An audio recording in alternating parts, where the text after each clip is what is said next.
Bismillahirrahmanirrahim. Assalamualaikum warahmatullahi wabarakatuh dan salam sejahtera kepada seluruh rakyat Malaysia yang dikasihi sekalian. Seperti biasa, saya akan mulakan dengan laporan mengenai tindakan Task Force Operasi Pematuhan bagi memastikan pematuhan SOP PKPP yang diperkenalkan oleh kerajaan. Semalam PDRM melalui Task Force Operasi Pematuhan melibatkan 3,105 pasukan pematuhan yang terdiri daripada 12,666 anggota. Task Force ini telah membuat 54,804 pemeriksaan bagi memantau dan menguatkuasakan perintah SOP PKPP.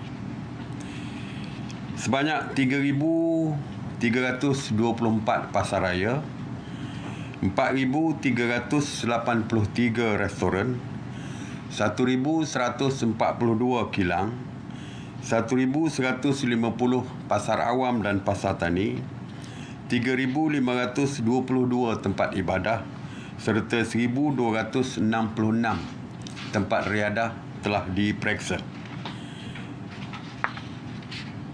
Semalam PDRM telah menahan 585 individu di atas kesalahan engkar arahan dan juga engkar dari segi pematuhan SOP PKPP. Daripada jumlah itu, seramai 569 individu telah di-compound, seramai 13 individu direman, manakala 3 diberikan jaminan polis.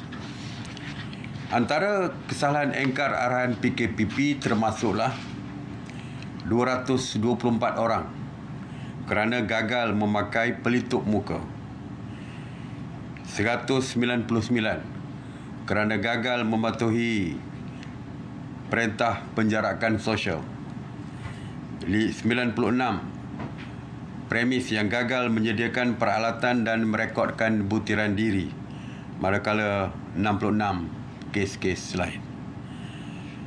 Task Force, seperti saya katakan, setiap hari akan terus mempertingkatkan pemeriksaan dan akan mengambil tindakan terhadap sesiapa saja, sama ada individu ataupun pemilik premis yang gagal mematuhi SOP PKPP yang diperkenalkan.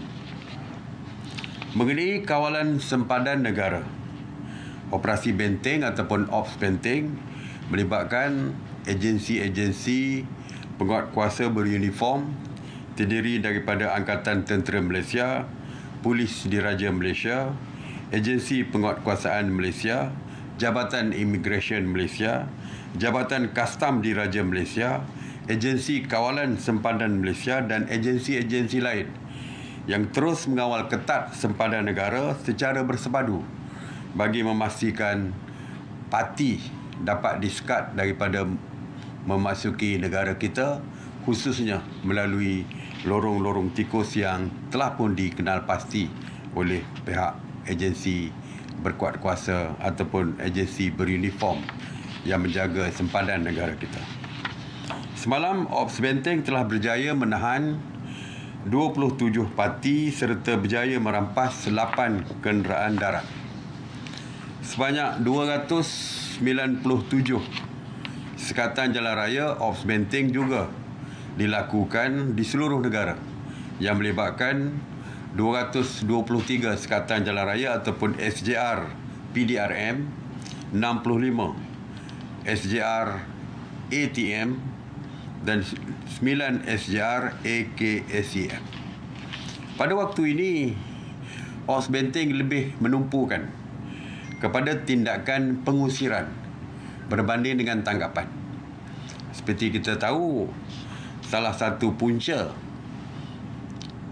meningkatnya COVID positif di negara kita, khususnya di Pantai Timur Sabah, apabila parti ditahan dan mereka bercampur dengan tahanan-tahanan lain yang akhirnya mereka menjangkitkan tahanan lain dengan COVID positif. Dan selepas itu ianya terus merebak sampai keluar dan sebagainya. Jadi sekarang ni kita membuat keputusan dari segi Ops Bente, kita halau mereka, kita usir mereka sebelum mereka memasuki kawasan sempadan negara kita. Dan yang saya sebutkan dari segi tangkapan ini apabila mereka telah pun melepasi kawasan sempadan dan kita tahan mereka. Begitu juga dengan tahanan yang dilakukan di SJR ataupun Sekatan Jalan Raya. Mengenai Ops Sanitasi Awam COVID-19, Ops Sanitasi Awam sejak daripada 30 Mac 2020 telah pun berjaya melakukan 10,781 operasi yang merangkumi 136 zon. Semalam 36 Ops sanitasi yang meliputi 14 zon merah, 10 zon kuning dan 4 zon hijau di 10 buah negeri. Antara negerinya termasuklah Kedah, Sabah, Pulau Pinang, Melaka, Perak, Terengganu, Negeri Sembilan, Selangor, Pahang, Johor, wilayah Persekutuan Kuala Lumpur, Labuan dan Putrajaya. Operasi sanitasi ini melibatkan 245 anggota Jawatan Bomba dan Penyelamat Malaysia serta 164 anggota pihak berkuasa tempatan ataupun PBT dan juga 24 dari agensi-agensi lain. 40 jentera bomba dan penjamat Malaysia telah digunakan di dalam Ops Sanitasi Awam semalam.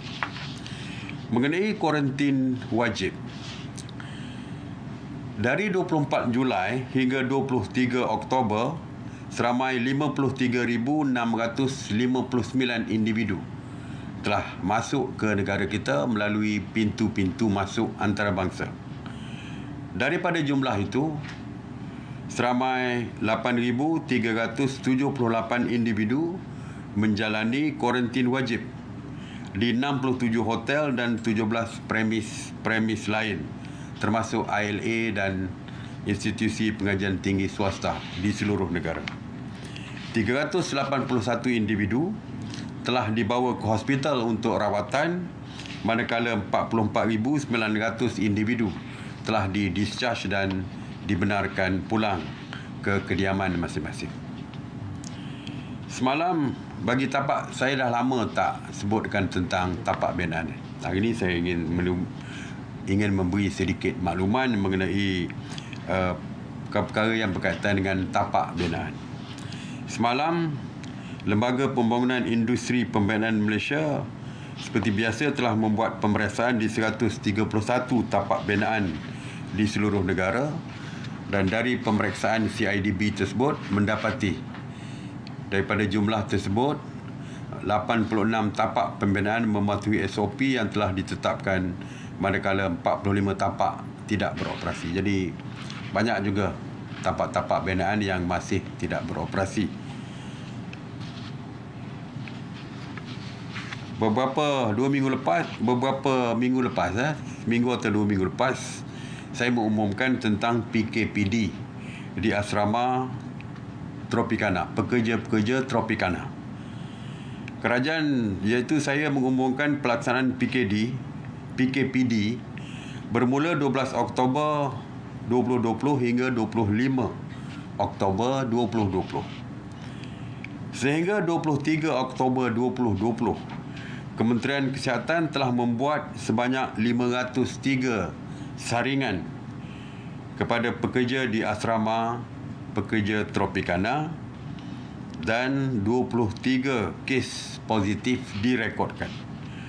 Dan kesemua 23 yang kes positif tersebut telah pun dihantar ke hospital untuk rawatan. Manakala kontak rapat yang berkaitan dengan 23 kes positif tersebut telah dikenal pasti dan telah pun dibuat saringan dan sedang menjalani kuarantin wajib. Sehubungan dengan itu, atas cadangan daripada MKN Selangor, sidang khas hari ini bersetuju untuk menamatkan PKPD di asrama pekerja Tropicana, Petaling Jaya, mulai 25 Oktober 2020 seperti mana yang telah dijadualkan. Walaupun PKPD ditamatkan di asrama pekerja ini, tetapi asrama tersebut masih lagi tertakluk di bawah pelaksanaan PKPB seluruh negeri Selangor. Mengenai PKPB di seluruh negeri Sabah, kerajaan sebelum ini telah mengumumkan pelaksanaan PKPB di seluruh negeri Sabah bermula pada 13 Oktober sehingga 26 Oktober 2020.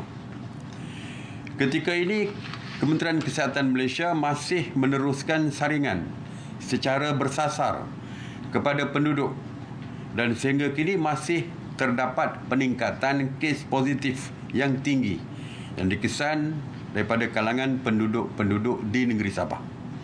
Sehubungan dengan itu, di atas cadangan negeri Sabah serta cadangan MKN Sabah, maka kerajaan hari ini bersetuju untuk melanjutkan PKPB di seluruh negeri Sabah selama 14 hari lagi bermula pada 27 Oktober 2020 sehingga 9 November 2020.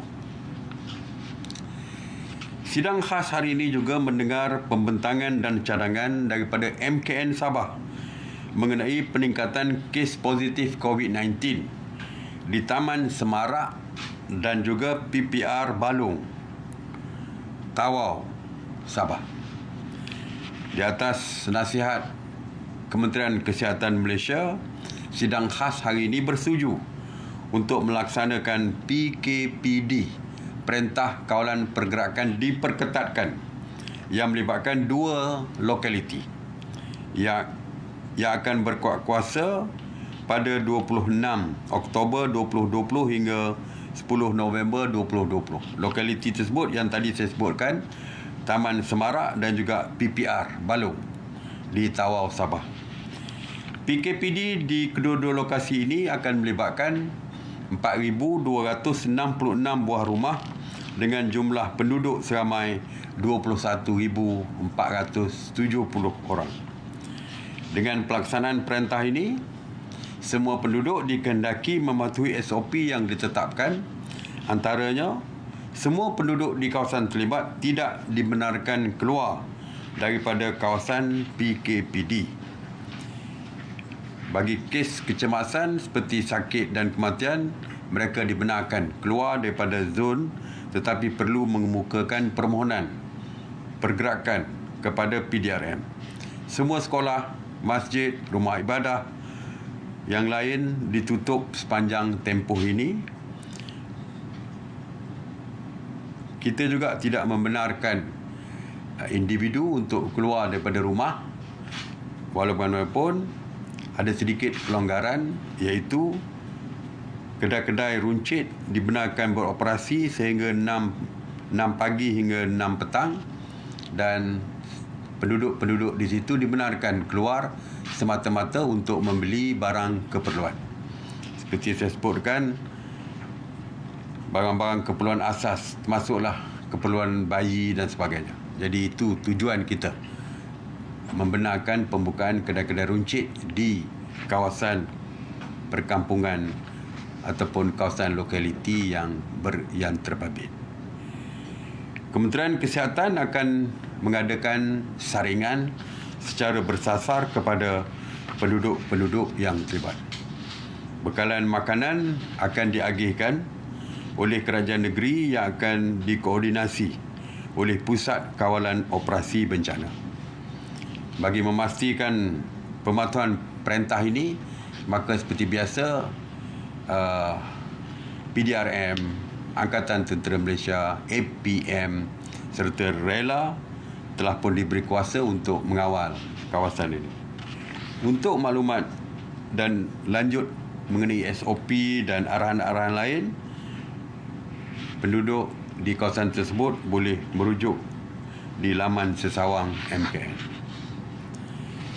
Tuan-tuan dan puan-puan sekalian, saya dimaklumkan bahawa bayaran Fasa pertama, Bantuan Prihatin Nasional BPN 2.0 akan disalurkan dalam waktu terdekat. Bayaran kali ini akan melibatkan seramai 10.6 juta penerima sedia ada mengikut kategori isi rumah dan individu bujang. Dan saya yakin orang ramai akan keluar ke bank ataupun ATM apabila bayaran fasa pertama itu dibuat. Oleh itu saya menasihatkan, ya, ini dulu pun pernah berlaku apabila bayaran BPN ini apabila bayaran Bantuan Prihatin Nasional dikeluarkan, maka orang ramai berpusu-pusu ke bank dan juga ke ATM untuk mendapatkan bantuan tersebut. Jadi saya menasihatkan kepada orang ramai supaya berhati-hati, supaya mengikut peraturan. Jangan bersesak-sesak kerana ianya akan menimbulkan bahaya kepada tuan-tuan dan puan-puan sekalian. Jadi saya harap patuh setiap arahan yang dikeluarkan. Saya percaya anggota keselamatan akan berada di bank-bank dan sebagainya. Rela mungkin akan digunakan di bank-bank untuk pengeluaran wang ini. Jadi patuhilah setiap arahan yang dikeluarkan oleh pihak berkuasa yang memantau di kawasan-kawasan bank ini. Jadi tuan-tuan dan puan-puan, sekali lagi saya ingin mengingatkan PKP masih berkuat kuasa. Kalau kita lihat kes-kes masih lagi terdapat peningkatan di beberapa kawasan. Jadi sebab itulah saya harap tuan-tuan dan puan-puan jagalah diri. Jaga kita. Jagalah diri masing-masing. Patuhilah setiap SOP yang dikeluarkan. Dan saya juga ingin memohon sekali lagi supaya semua pemimpin-pemimpin di dalam masyarakat supaya mendidik, kalau di kampung, ketua-ketua kampung mendidik komuniti di dalam sekitar mereka. Kalau pemimpin-pemimpin politik sekalipun, saya harap memberikan pendidikan kepada mendidik ahli-ahli serta kepimpinan di parti masing-masing, kepimpinan agama. Juga saya harap dapat mendidik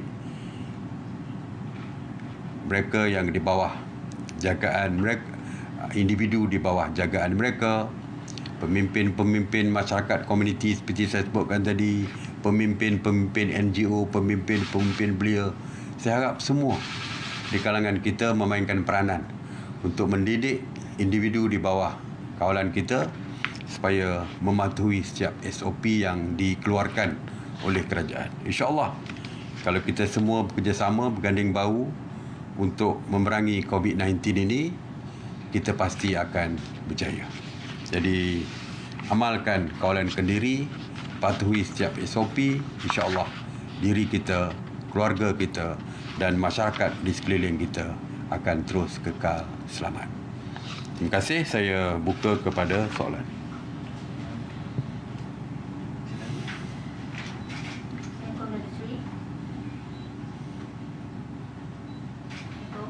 Okey, saya dengar.